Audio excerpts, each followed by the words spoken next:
I'm Brock Hansen with Starting Line Products, and today I'm going to be showing you how to install power pucks on a Razor Turbo Drive clutch.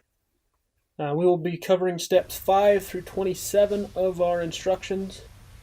The first steps and the end steps there, you can refer to the instructions on how to do those.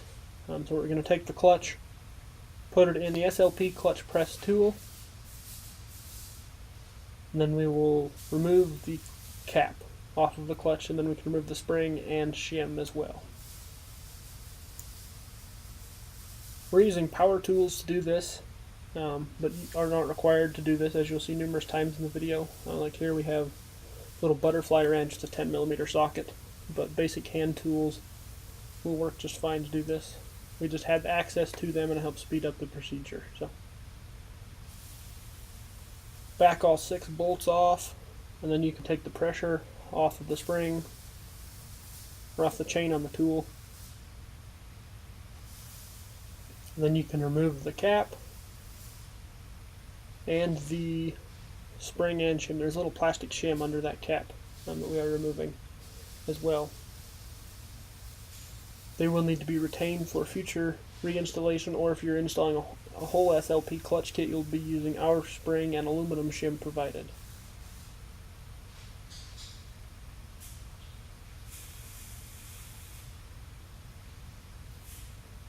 And the next step will be to remove the weights with a 3/8 socket and a 1/8 inch Allen wrench.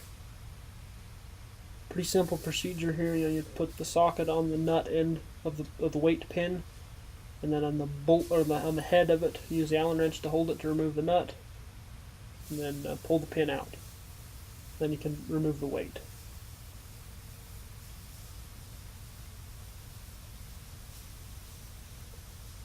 Now once you do this procedure on the first weight, you repeat the same process to remove the other 2. And again, you will need to save these pins and nuts for reinstallation. And same with the weights. If you're just installing the power pucks, you'll need to save your factory weights to reinstall them. If you're installing our clutch kit, you will have our Magnum Force clutch weights to install.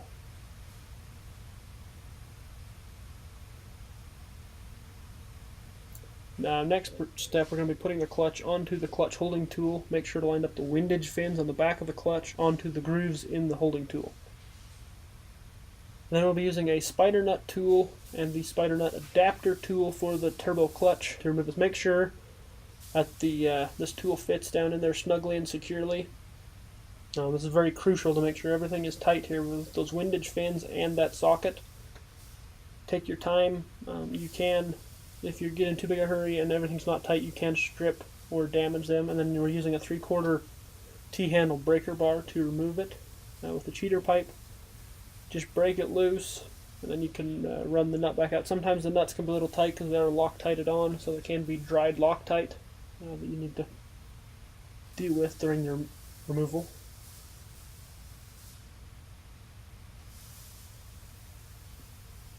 Then leave the nut on there for a minute is how I personally like to do this, and I can use it as leverage to pull the spider up. Sometimes this spider can be more stubborn to remove. This is a brand new clutch, so this one was not too bad. But sometimes on one that's on your vehicle, it can be a little harder, so you can leave the nut on there and carefully turn it upside down and tap the clutch against the bench to push the spider out, or using a rubber mallet. You'll then again be careful not to damage the nut or the threads. After you do that, remove the spider from the clutch, and then you remove those 3 little plastic sliders from the spider. They will not be reused.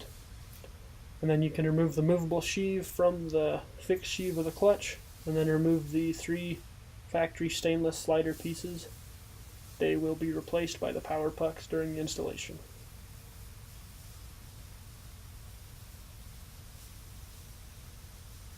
And we're using a sand roll on a die grinder here. You can use 120 grit sandpaper to do this as well. And we're just scuffing up these sheets to make sure the adhesive we use gets a good bond to it, making sure everything is good and clean. Don't you get too carried away grinding into the clutch or into the pucks themselves. We'll just take the 6 pucks and scuff them up as well. just to remove any foreign debris or anything like that and make sure that the adhesive can adhere well to them.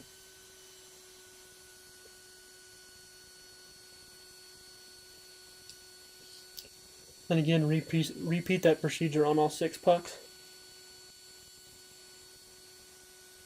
And then on the stainless piece as well, the stainless bracket, and we'll go through and scuff it up for installation as well for the adhesive.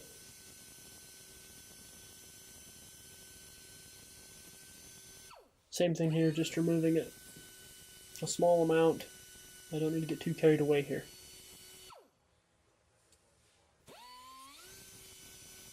And then repeat the procedure on the other 2 as well. Okay, and then this step is very important. We strongly recommend you wear nitrile gloves for this step to keep oils from your fingers from contaminating the adhesive. We're taking a rag with some brake cleaner and cleaning all of these up. If you have a dirty clutch to start with, like your clutch off your razor might be, we would recommend cleaning the clutch totally with compressed air and brake cleaner to start with. But where we were using a new clutch for this video, we didn't need to worry about that. And we're taking the rag here, as you can see, and also cleaning up the 3 stainless brackets and then the 6 pucks. Make sure to remove any foreign debris or anything off of there.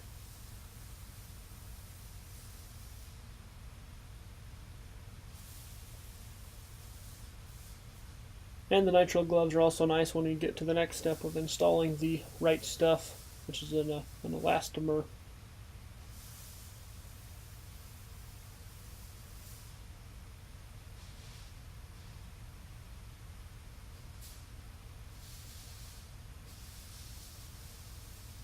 And now we're ready to start installing the brackets for the pucks with the right stuff adhesive.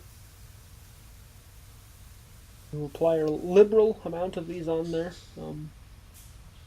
Take your time and be careful with this whole installation of these. You don't need to be in a hurry to do this. Just take your time, and we recommend it first time doing this, go through and fit all the pieces in dryly without adhesive so you understand how it's going to go together before you have the adhesive on there. As you can see, there's that little tab on the bottom of that tool, and it lines up with the hole in the tower of the clutch where the weight goes. So you put them on there, and then you make sure they're secure by pushing them down to make sure the adhesive on there, and then you take these little paper clips to hold them in place while we install them. They make this much easier to help hold everything in place. Now we're ready to install the pucks. Same thing, you're going to run a bead down them. Again, you don't need to get too carried away here, but a nice bead to make sure they stick well. And then make sure they bottom out into the bottom of the tower in the clutch, and then that they fit tightly against the stainless bracket.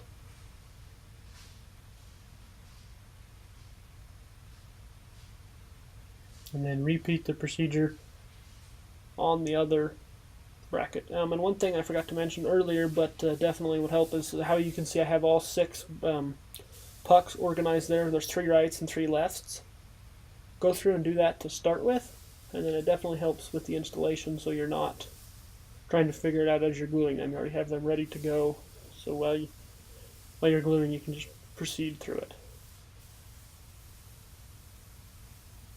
Once you do them, you will continue, repeat that step on the other 4 remaining pucks at that point. And then at this point, what we're doing, we're installing, or we're putting a little bead of the right stuff on there to help seal the outside, to help keep dirt and debris from getting behind the pucks.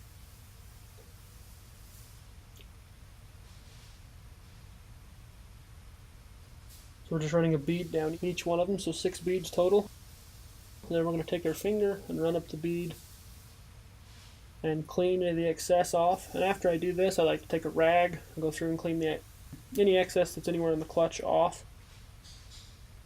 And it's much easier at this point when the adhesive is new, rather than waiting. The longer you wait, the harder it's going to be to remove it. So you want to do all your cleanup now, or a lot of your cleanup now. If you're not comfortable doing that without moving the pucks, or if you're concerned about moving the pucks, you can wait till later to do that. That's just a personal preference thing that I like to do to help.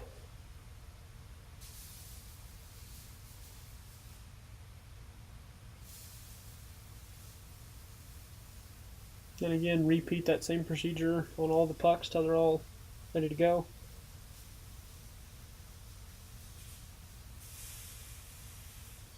And then at this point, we are getting the spider ready for installation. There is, from the manufacturing process of the spider, there's a little lip in there that needs to be removed. It can run into a contact issue with the stainless bracket of the power puck between that and the edge of the spider. So what we're doing here, we're using a belt sander. You can do this by hand with a file. Works just fine, but the belt sander makes the process much faster, or even a bench grinder or a regular grinder works as well. You'll again take your time here, don't be in a hurry. You're just going to clearance that little lip off until it's smooth on the end. We need to do another one, or is that good? Then you're ready to install the spider back into the clutch. So remove those 3 clips out of the way.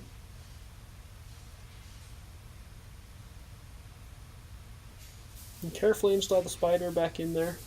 Be careful not to move the pucks around because at this point the adhesive is still pretty wet, so they can move.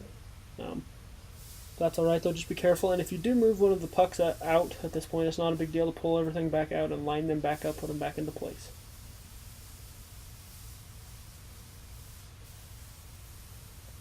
Go through and make sure they're tight again at this point. That's what I'm doing here, making sure they're all where they should be.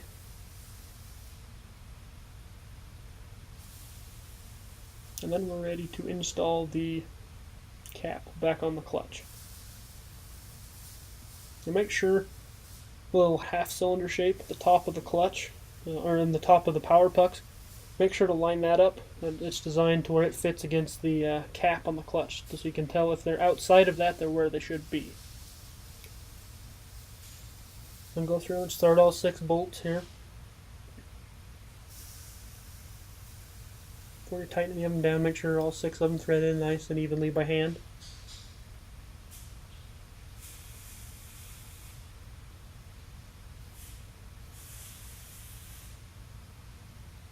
And then you're ready to tighten them down. I like to use a 1/4-inch ratchet for this with my hand, clear up right by the head of the ratchet. Anytime on a clutch like this, just where these bolts are so easy to strip or they're threaded into aluminum, so you do not over tighten them.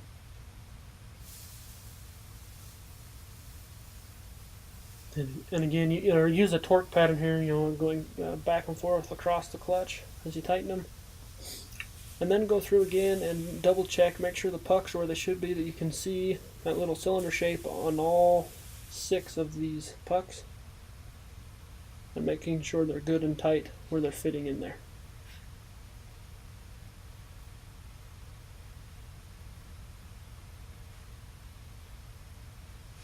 This procedure, we recommend waiting an hour before doing the final assembly here. For video purposes we did not, but an hour dry time here on these pucks can help with the ease of installation. But then you're ready to install the movable sheave back onto the fixed sheave. Just line the splines up, slide it on. And then what I like to do here is thread the spider nut down. And then I can run the clutch through its motions, in and out. Make sure there's no binding anywhere. If there's a binding or something wrong, there's tolerance or something we need to address, or we need to look at something closer. And then we're ready to put the clutch back onto the holding tool and ready to install the nut. We're ready to torque the nut down. You do need to put some Loctite on there. The recommended Loctite is listed in the instructions. To install a little bead of Loctite in there, you don't need to get carried away with it again either. But just make sure it's on there so the nut won't back off.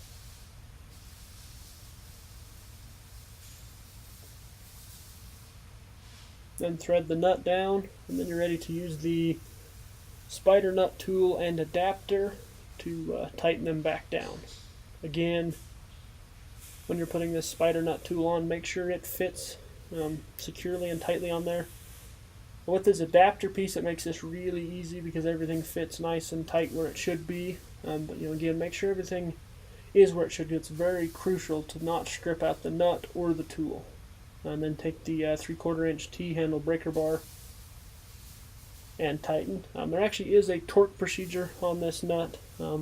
but this is quite common. The procedure that we use on this is the cheater pipe again and tighten it. Don't need to get super carried away here, but snug and secure. I like to, again, go through and make sure that run the clutch through its motion by hand, make sure everything functions good at this point. If you do run into an issue here, you can tear it back apart and fix it. It's not the end of the world. The right stuff is very pliable for like 12 hours, so you have some time to work with if we need to tear it back apart and adjust. And then at this point, you're ready to reinstall the spring and weights back into the clutch. If you have any other questions about these power puck installation or any of our other products, please check out our website or please feel free to give us a call.